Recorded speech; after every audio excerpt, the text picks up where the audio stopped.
Présentée en 1966, soit un an après la commercialisation de la berline, la 204 Cabriolet souffla une légère brise de sportivité sur la gamme Peugeot en proposant un style dynamique, un toit entièrement découvrable et des performances correctes.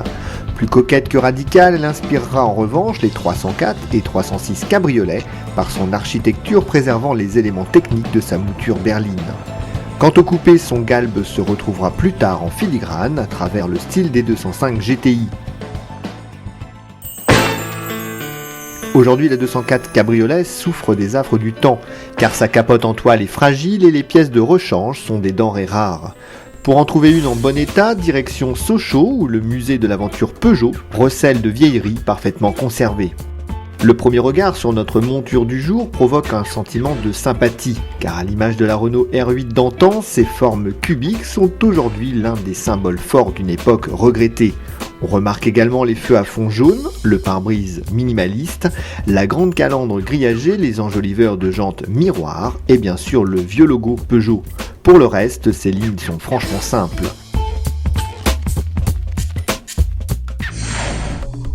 Dans l'habitacle, c'est un vrai musée, on s'amuse à redécouvrir le volant en cuir mal piqué, les 3 cadrans ronds et c'est presque tout.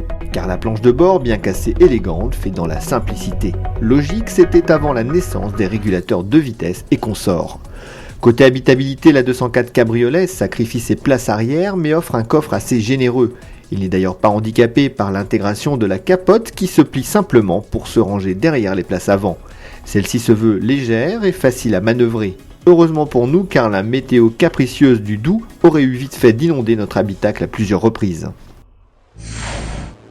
Après ce bref état des lieux, un coup d'œil sous le capot s'impose.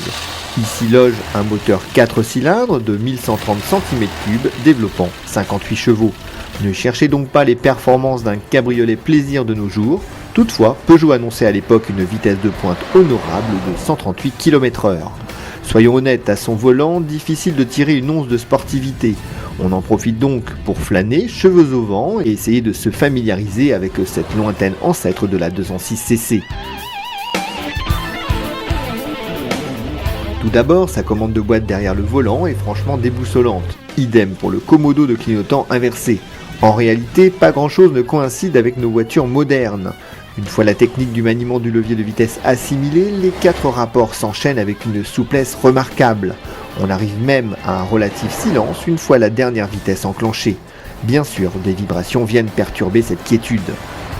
Avec sa jolie bouille joviale, son comportement très sain et son poids plume qui facilite les manœuvres, la Peugeot 204 Cabriolet reste une voiture à vivre.